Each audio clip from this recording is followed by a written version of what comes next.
цагт энэ 993 гэсэн тоо 900 ч байх боломжтой. За тэгвэл миний тоолж үзснээр 93 болж задарсан төрөл маань ямар төрөлтэй илүү их хөгжих хичээлээд байгаа юм бэ гэдэг судалгаа гаргасан.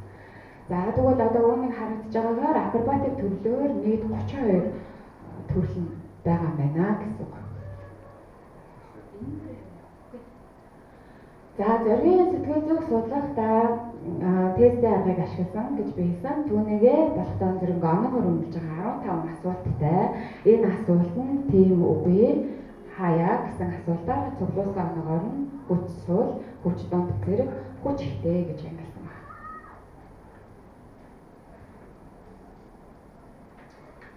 За темпераментийн хэв шинжийг мөн адилхан асуулгын аргаар авсан. За миний судалгаанд нийт циркийн ангийн 20 сурагч, төгсөх ангийн 20 оюутан, мэргэжлийн жүжигчин бас 20 жүжигчин хамрагдсан байна.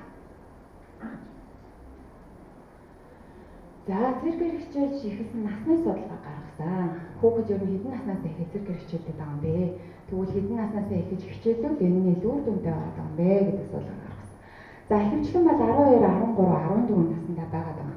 Үүнээс 65% нь сурагчид, 15% нь оюутан, 15% жүжигчин буюу 14 наснаас эхэлж хичээлүүл илүү үр дүнтэй байгаа юм байна. За тэгвэл циркийн мэргэжлийн ард төлөөр илүү их сонгон мэргэшиж байгаа юм. За энэ тэгэхээр магадгүй харахад хосолсон хэв шинжих байгаа тийм ээ. Гимнастикаар хичээж байгаа хүүхэд маань акробатик төрлөө бас хийж чаддаг.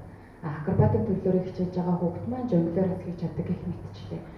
За тэгвэл гимнастик тэнцвэр жонглоор акробатик. За үүнээс харахад ер нь акробатик төрлөө 45% байна. Яагаад тэгэхээр манай энэ төрөл маань их нөгөө массыг хамарсан байдаг. За босод төрлүүд нь бол дагаад одоо хөгжиж байгаа гэсэн.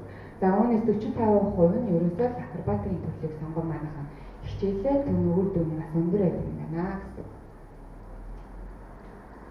За насны ангиллаар зоригийн чанарыг харьцуулсан судалгаа. За одоо эндээс харахад бол хүүхэд бага наснаас циркээр хичээллэх тусмаа хичээсэн жилээсээ шалтгаалаад зоригийн чанар илүү хөгжиж байгаа юм байна гэсэн тодорхойлтыг гаргаж өгсөн. За тэгвэл нийт зэрэгчдийн темпераментийн хэв шинжийн нэгдсэн судалгаа. За одоо үүнээс харахад 16% сангвиник болон флорид, сангвиник болон флегматик болон сангвиник хоцсон хэв шинжийн хүүхдүүд байгаа. Үүнээс 30% нь флегматик болон сангвиник хэв шинжийн жүжигчид байгаа гэсэн үг. За үүнийгээ би 2016 онд спортын төв орноос Севшовагийн нэгдсэн бүх тамирчдын судалгааг спортын төв орны профессор доктор долгор гэдэг хүнээс авч харьцуулсан судалгаа хийсэн байна. За энэ нь бол ногооноор харагдаж байгаа нь бол үндэсний Севшовагийн, цэнхрээр харагдаж байгаа нь циркчдийнхаа гэсэн.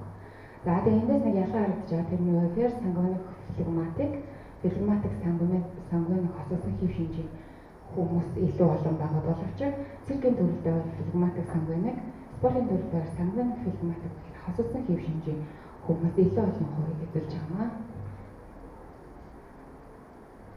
За үүнийгээ дүгнэлтэнд би дүгнэлтэнд гэвэл циркээр хичээлж өгөх хүүхдүүдийн зоригийн чанар, темперамент нь ямар түвшинд байгааг судалснаа. Судалгахдаа насаар ангиллаг харьцуулсан бичиг судалгааг анх удаа хийсэн байгаа. За судалгааны таамаглалыг төвшүүлснээр хичээлэгчдийн дасгалжуулалтын жилээс хамаарч циркийн зоригийн түвшин байнга сайжирч хөгжиж байгаа. За циркээр хичээлэгчдийн сонгон авсан темпераментийн судалгаанд оруулж хүчтэй хэв шинжийн хүүхдүүдийг шийдэж чадбал тэдний зоригийн чанар хангалттай байгааг тус судалгаа харуулж байгаа. За зоригийн чанар сайтай байснаар жүжигчид тоглолтын талбай дээр өөрийгөө ухамсартайгаар жолоодох чадвар нь сайжирч байх болно гэсэн дүгнэлтэнд хүрсэн. За анхаарал тавьсан явдалтай баярлалаа. Эцэг эхтэй баярлалаа. За манай багш нарын одоо асуулт байна. Асуулт. За энэ шиш. Сайн байна. Нэг асуулт байна. За. Эрдэмтний чанар хэв шинжийг яаж таних вэ? Шинээр тэр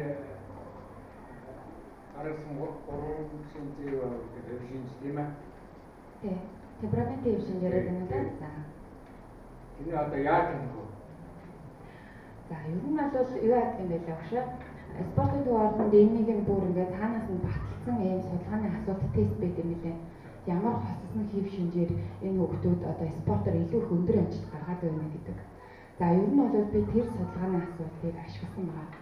За тэгэхээр манай Монгол улсын хэмжээнд шигшээ багийн тамирчид ихэвчлэн надад хосолмол хэв шинжтэй байгаад байгаа. Тэгэхээр ямар хэв шинжтэй хосолсон байна вэ? Түгээрээ аль талбартаа илүү амжилт үзүүлж байна гэдгийг спортын төв ордноос баталж өгсөн байдаг юм байна. За ер нь бол би тэр судалгааны ажлыг ашигласан юм шиг.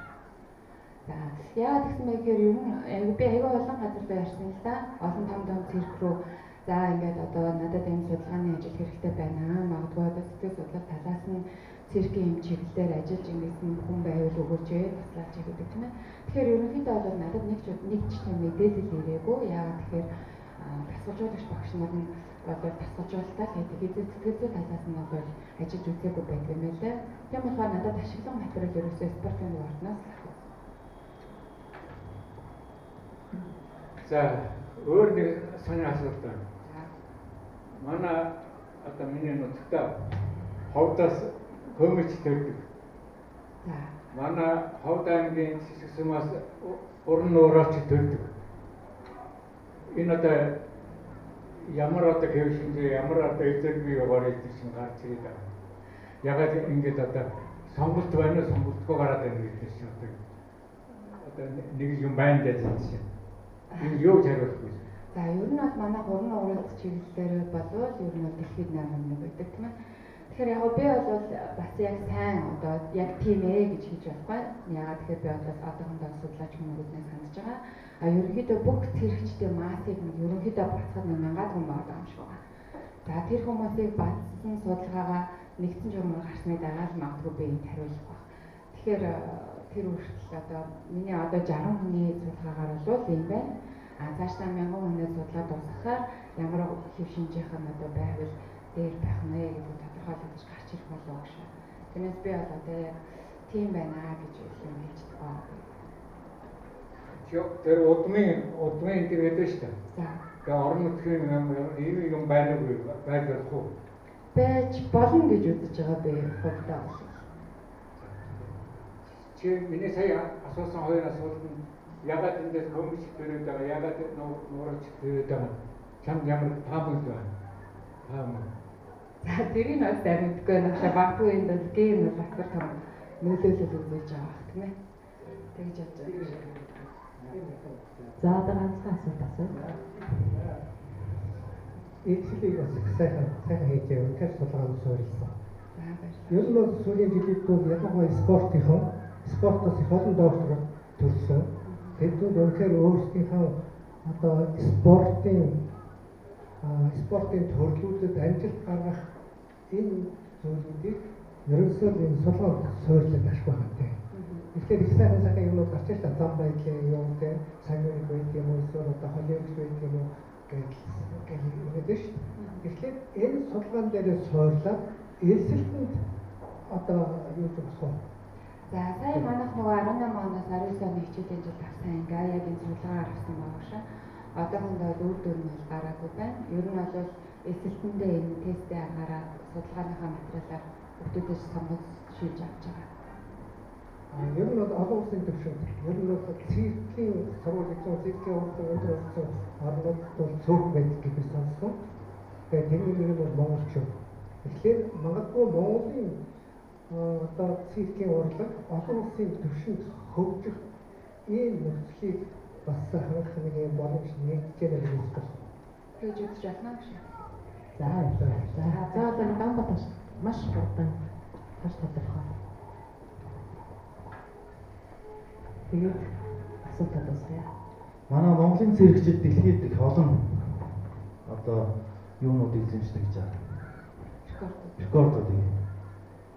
Тэгэхээр зэрэг тэр рекордуудыг одоо эзэмшихэд нөхцөл манай сэдвүү онцлог юм уу Монгол хүний одоо энэ санааны одоо эд зориг биш сая ярьдаг энэ хүчин зүйл маш их нөлөөлж байгаа юм.